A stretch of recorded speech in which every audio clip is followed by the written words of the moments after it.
Hello and welcome to the demonstrational video on the 2022 specification Chausson Titanium Premium 640. Walk you around the outside and then we'll move on to the inside. So first things first, the bonnet release on these is done via the key.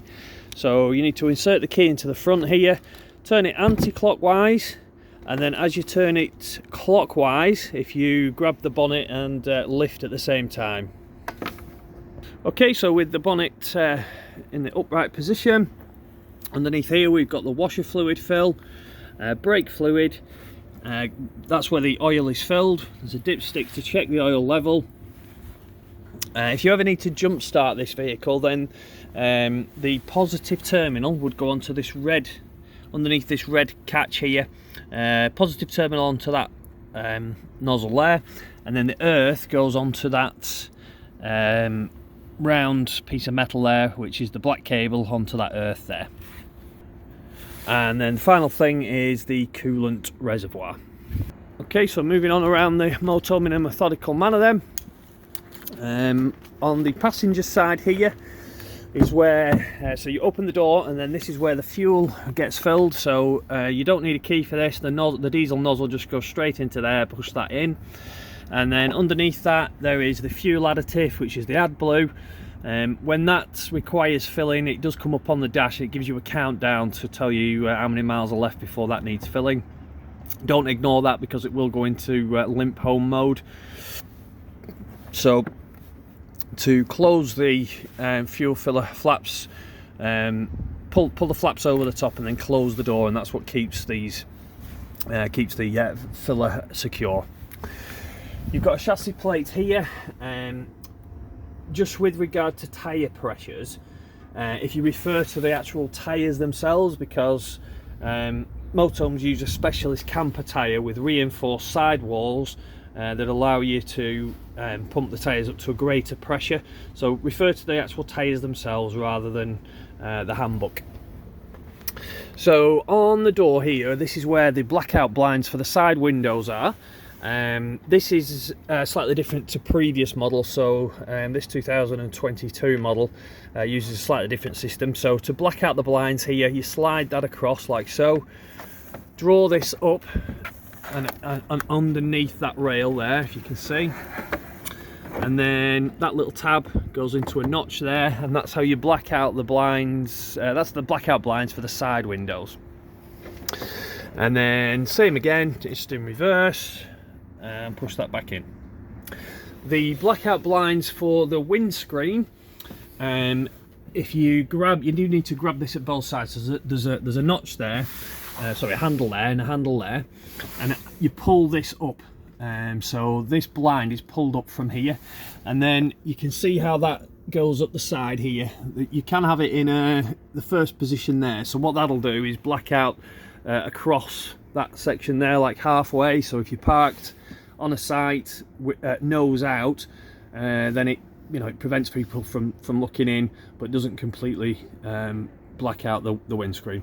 And then if you pull the blind from the bottom all the way up to the top, there's another little notch there that the blind sits into, and then that's the blackout blind for the windscreen.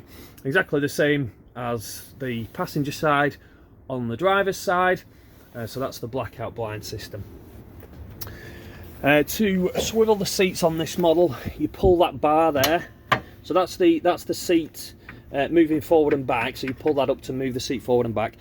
To swivel the seat, then you pull this lever here and then pull on the seat basically, and that will allow you to swivel the captain's chairs. There is a little bit of forward and back motion required to get the driver's seat to go around, because you've got to navigate past the steering wheel.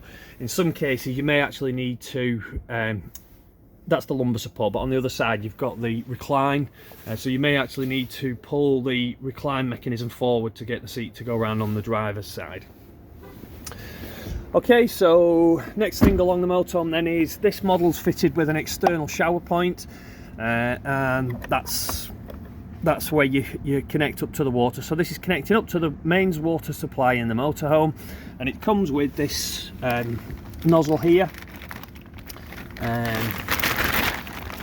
So the way this works is that you just push this. You can see that it's got a little tab on it there with a corresponding notch.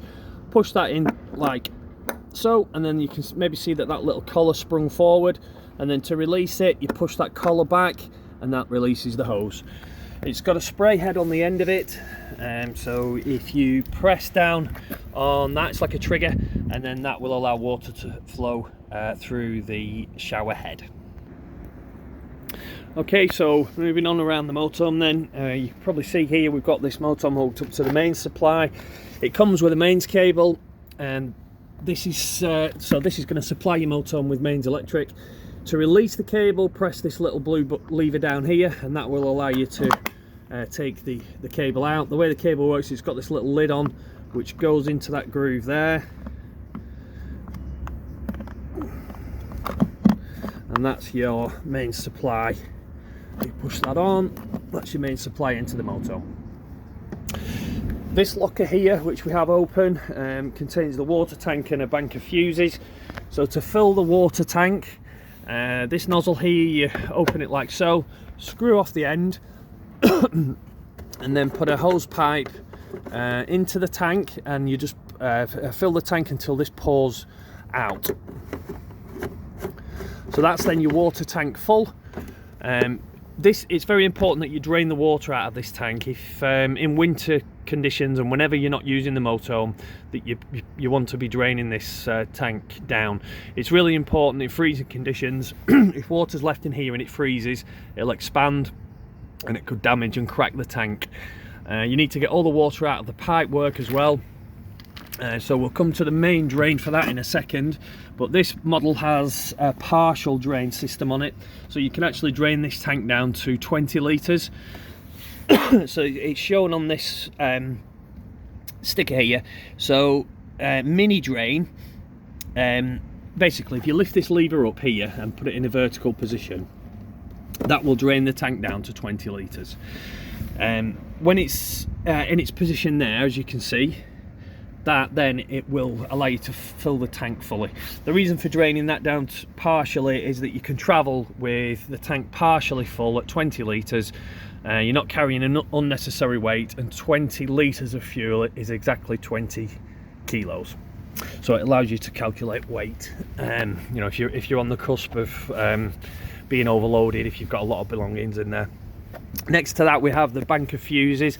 This is the mains circuit breaker, so like a domestic circuit breaker that you may have at home. Basically, if they are in the down position, then they have tripped. You can test that you've got a main supply coming in by pressing that button there, and that will flip down. So that will only work when you've got a main supply coming into the motorhome.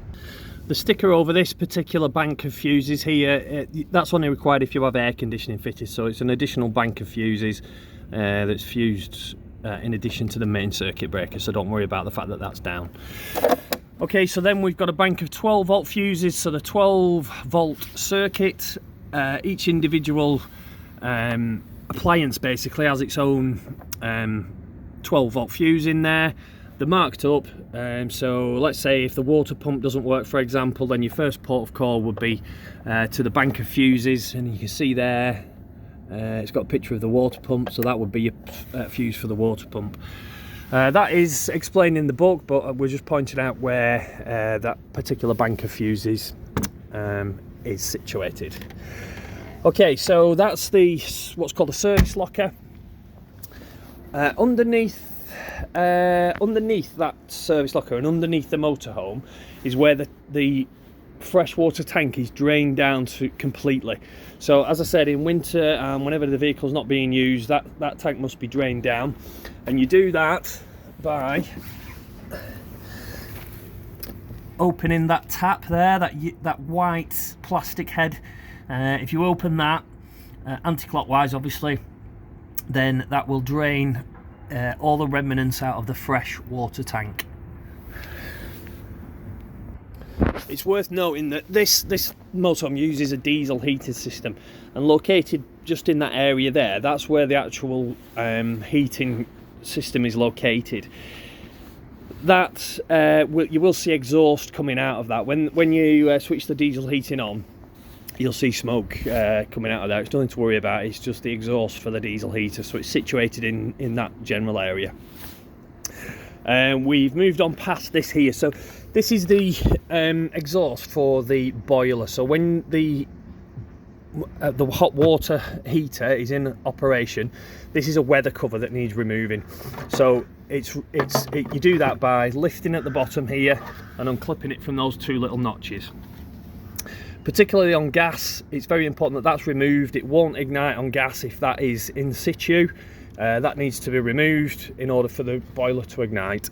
And again, you will see fumes coming from here when the boiler is in operation on gas. So that's just a weather cover. It's to protect debris from getting into the flue for the boiler. So that must be removed in order to get the boiler operational. Okay, so working on around the motorhome again then, we've got access into the garage. These are the cushions that are required to make up the lower bed. Again, it is explained in the manuals, but basically there's one cushion that has a leg on it that is required for support. You release the leg, I don't know whether you can see that too well, but if you pull on this, it releases the leg. When we come to the bed situation, I'll probably make that bed up and then you can see a bit more clearly and in more detail. We've got a ladder for the drop down bed. So if you've only drawn the drop down bed, which we'll come to in a second, halfway down, then a ladder is required to gain access to that bed. There are shelves there that are hinged. If you undo this here, then you can just have a hinged shelf.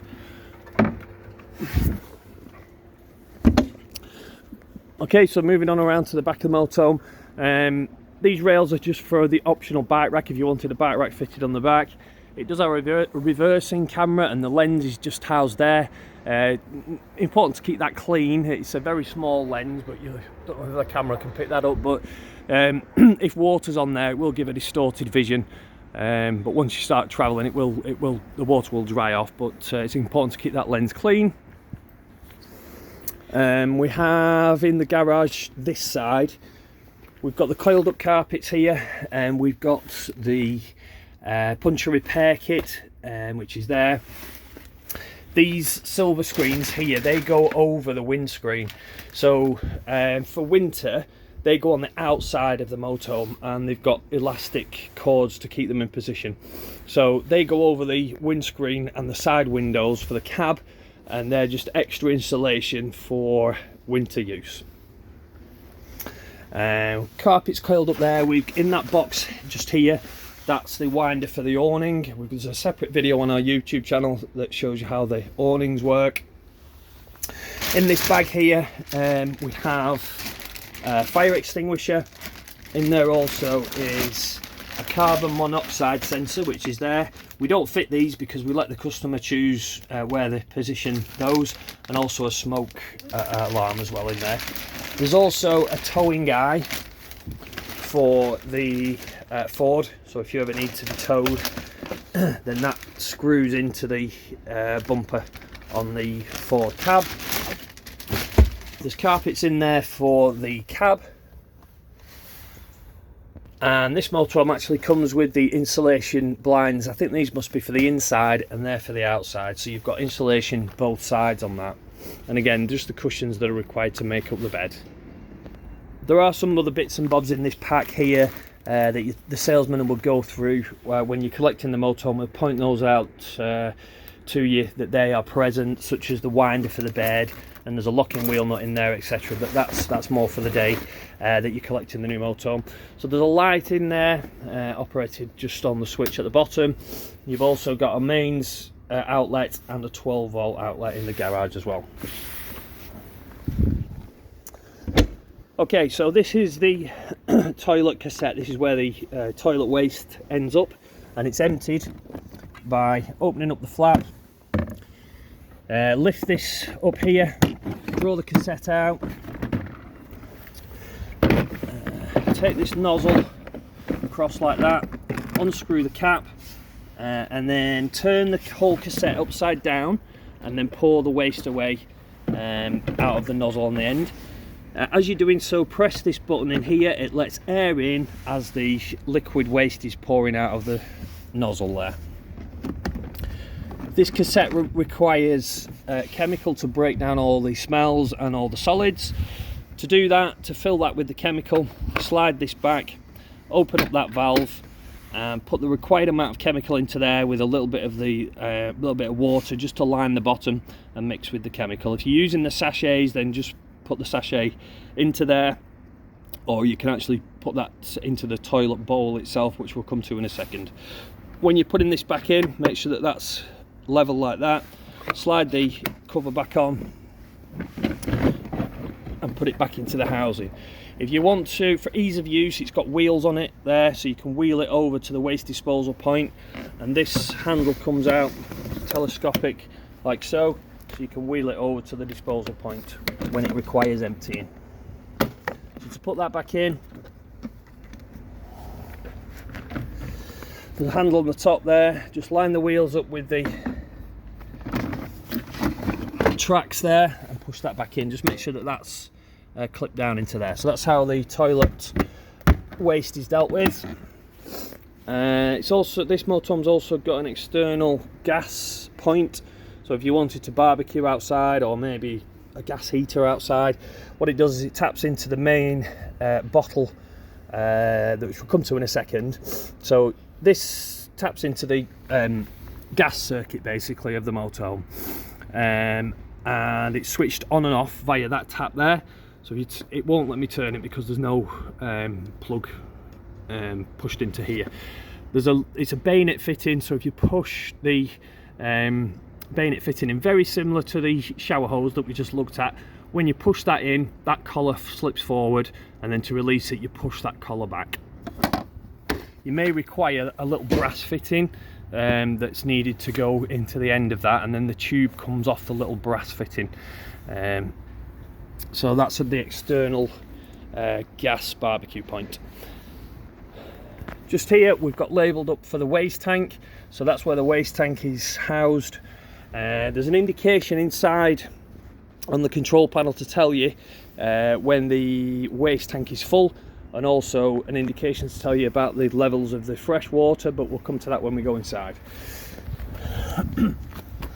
The waste tank is underneath here, and then to release the waste tank you pull on this lever here, and to close it you push. Okay, so as I pull that there, you can see the waste water that we've used to test the motorhome is pouring out of the bottom. So when you're lining up on a site, if you just make a note that the waste tank is located just behind the rear axle. Next to that we have the vents for the fridge. So what it does is it draws cool air in at the bottom and expels warm air at the top. It's important that those vents are kept clean and free of debris. You can buy winter covers for that. If it's really cold and you've got high winds, it stops the breeze blowing into the vents. But in summer the fridge does need to cool, so it, as I say, it draws cool air in at the bottom, expels it at the top, so they're only for winter use and maybe while you're travelling. Next one along here is the gas locker. So this is where the single gas bottle is housed. The gas bottle sits in there. These straps will go around the gas bottle to secure it in place. There's a pigtail, called a pigtail, so it's a flexible hose that screws onto the end of here and then flexes off and comes, and then that screws into the end of your gas bottle. So that's a pressure regulator, so you don't need a regulator, that's in line. So there's a flexible hose that comes off there and goes straight into your bottle. The bottle's switched on and off by a tap that's on top of the bottle. So that's most of the outside controls dealt with, I think. One very important thing to remember is if you leave the keys inside the motorhome and come out through this habitation door, so let's say you arrive at site, you spin the seats around and come out of your habitation door, the motorhome will automatically lock, and it's central locking. So that door is locked along with your cab doors, so it's very important that you keep the keys on you. It doesn't matter, it won't auto lock if you come out of the driver's door, but if you come out of the habitation door, all the doors will lock after a certain period of time. So I think it's about 5 minutes. So just make sure you've either got the keys separated and somebody has a spare set, or you always bring the keys out with you. Okay, so now we're in the motorhome. I'll work from the front to the back. In the cab area, just above the passenger's seat, there is a set of keys here that goes into this module. These keys are required to be in that position in order to get the table and the beds to come down. So anything, the table is electrically, it's got an electric motor in it, and there's a telescopic leg, which I'll come to in a second. So in order to lower the bed and the table, that key must be in that position. If it's in that position, the bed and the table won't work, basically. So I'll leave it in the on position. If the battery becomes flat, or the motor burns out for the bed or the table, sorry, just for the bed this is, so the motor for the bed is located behind this cowl here. This cowl can be removed. If there's a problem with the bed retracting or coming down, that little winder that I explained about that's in the pack in the garage, there's a winder that goes into there and you can override the motor. So the winder goes into that, and then you sort of manually overriding the electric motor. So it's a sort of safety feature where you can get the bed to go back up if it gets stuck in the down position. Okay, so in the lounge area, we talked about the cowl that's required to come off for the water boiler to become operational. The water boiler is housed underneath this seating group here. So I'm going to take those cushions off, and then I'll show you some controls for the boiler. Okay, so with that seating off, you lift this flap up here, and that reveals the boiler. So the boiler is housed there, and then that vent goes off to the outside of the motorhome. This is another vessel full of water. It's very important that that's drained down in winter. If water's left in there, again, it'll expand, it'll crack the pipes, and it damage the boiler. So all the water must be drained out of that. To do so, it's this little lever here. That is in the closed position. If you lift it up so that it's pointing vertically, that is open. So that will drain all the water out of the boiler. So in order to have it in its operational position, it's like that, and then to drain it down, it's like that. The water pump is housed there, and that's the charger unit, so that charges the leisure battery. And again, the boiler's housed just there. So to put that back in, you just fold that down like so, and then put the seating group back. While I'm here, I'll just show you how the seat belts work. So again, I'll take this section of the seating group off. Okay, with those cushions released, and what you do is you turn this lever here 1/4 of a turn like so, and that will allow you to lift up this chair. Okay, so with that chair lifted up, you can see there that gives you a seat belted seat, and then the other end of the seat belt goes into the buckle here. To get that into a comfortable chair, you use some of the seating group that we've taken off, so I'll put that in position now. Okay, so there we go with the seat belt set up. And obviously the passenger's legs go down there. There is this little section here that you can blank off this bit with, but when there's a passenger in there, it must look like that. So this is just hinged, and it comes across just to bridge off this section of the lounge when you've got it set up as a lounge bench seat. So that seat belt is exactly the same on the corresponding side, just here. So they're exactly the same operation, but just on the other side. Okay, so that's the seating group back together. The table drops down electrically on that telescopic leg. The table can be spun around, and it can move side to side, and is omnidirectional. Okay, so the way the table works is that also it's like a leaf table. So this is a support for the leaf. You pull that over like that, and then the controls for the table are just mounted underneath the kitchen sink here. So the table is this switch here, so if you press that down, that lowers the table.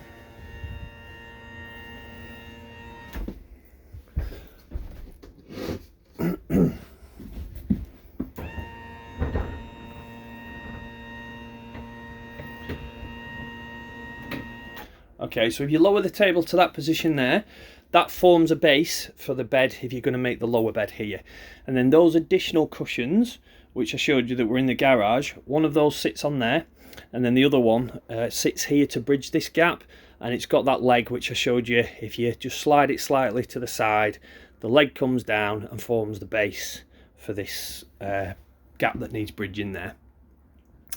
The bed that's above that is lowerable electrically with the switch next to the table switch. When you're lowering that, just make sure these scatter cushions are out of the way. Also, the chairs, they need to be pushed forward so that the bed, as it's coming down, doesn't catch on the chairs. So the bed control is just there to lower that. Okay, so that bed will come all the way down and near enough sit on these cushions here. So if it's just two of you, that bed is lowerable to a position where it's easy to get in and out of. I'll just push the chairs forward. Okay, so that's the bed. That's the bed in its lowest position. You can put this back up with bedding on it, but not really thick bedding. If you try and push this bed back up to its top position and force bedding to be trapped between the bed and the ceiling, it will blow the fuse. So just be careful. You do not only that, when the bed is in its higher position, you want a gap. You need a gap for airflow to flow around the roof. If you've got bedding pressed up against the roof, you can get condensation. If it's left there for any length of time, you'll get mold building up. So you do need a circulation of air. So I'll put the bed up. Okay, so that's the bedding and the table dealt with. And we'll run through some of the electrical controls now. So we've pointed out where the boiler is and the fact that you need the cowl off on the outside. The controls for the boiler are mounted in this cupboard here above the sink. You've got two switches. One deals with electric, so that'll heat the water on electric. You've got two positions. Sorry, the one on the right is electric, so you've got two positions on that. You've got high kilowattage, which I think that might be 2 kilowatt, don't quote me on that, but it will be explained in the book. So one's a higher wattage, and that's shown with the squiggles that are there. So in the middle it's a rocker switch, so in the middle it's off. In the top position it's going to run on higher wattage. In the lower position in the higher position it's in a lower wattage, and the lower position it's on a higher wattage. So the reason that is there is if you're on a site that is a low ampage site, then you're in danger of blowing the fuse. So if on UK sites it's a 13 amp site, you don't need to really worry about that, because you can run it on the higher wattage.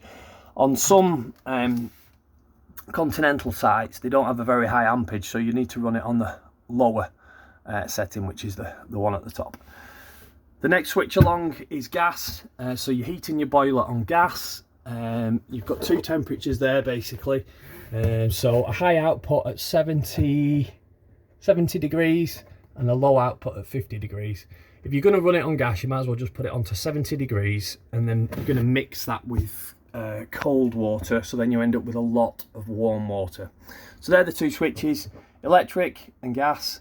There is a light that will switch on there to tell you that the gas has lit. If it comes on red, then the boiler hasn't ignited. It may be because you need to purge all the air out of the pipes when you first connect your gas bottle up. You may need to switch that on and off 2 or 3 times. The quickest way to purge that gas through is to switch your hob on and wait until you've got the hob burning for a minute or 2, and then you've dragged through all the gas through the pipe work, and then there's no air left in the pipes, and then it'll be easier to ignite your boiler on this switch here. Okay, so we're in the middle of the van here. This is the main control panel. Basically that switches on and off the whole 12 volt circuit.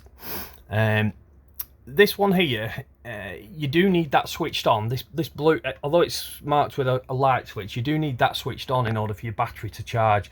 So basically, to switch your van on, I would switch both of those switches on at the same time. Next one along is your water pump. So that switches the pump on, which we showed you, which is next to the boiler. What that does is pump all the water out of the fresh tank, through the pipework, and eventually out of your tap. When you first put water into the motorhome, very similar to the gas system which I just explained, you will need to purge the air through. So to do that, when you first put your water in and you filled it up with water, switch your pump on the control panel, which we just showed you, switch your tap on, and then wait until you get a pure flow of water coming out of the tap.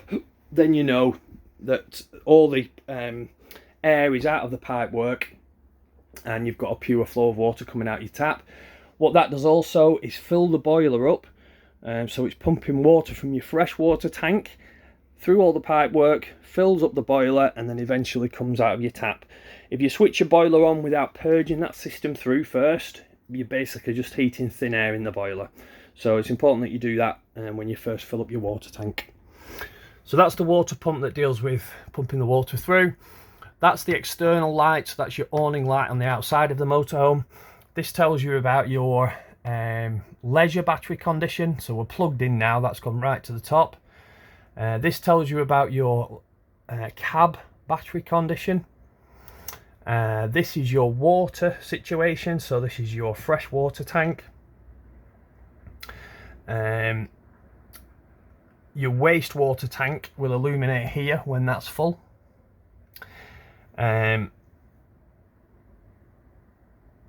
This here, you can adjust the brightness of the panel. Obviously, when you've got this panel switched on, you can it can be bright if there's people trying to sleep in the bed behind me. That's the reason that you can adjust that brightness. This is an indication to tell you that we're plugged into a main supply. You've got light switches here next to the control panel, so that's switching the lights on and off here, as you can see. That's where the main lights are. And then in the middle here we have the diesel heating control. To switch that on, basically it's that button there, and then it'll allow you to select your temperature, which you do via this wheel here, and then it'll allow you to select your power output. So on the highest setting, obviously it's using the highest kilowatt power.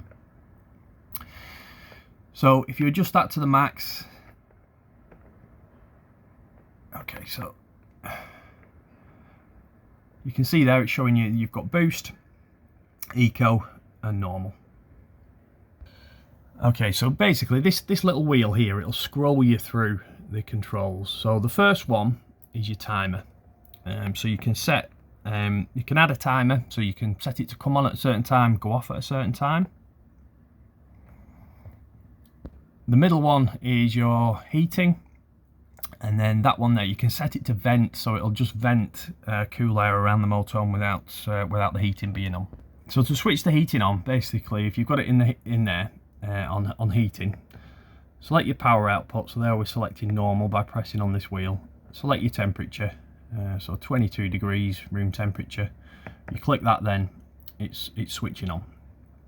So when the heating's on, it's green. When it's off, it's in the white illumination. Okay, so you've got a fridge freezer in this model. To switch the fridge freezer on, it's a long press on the button here.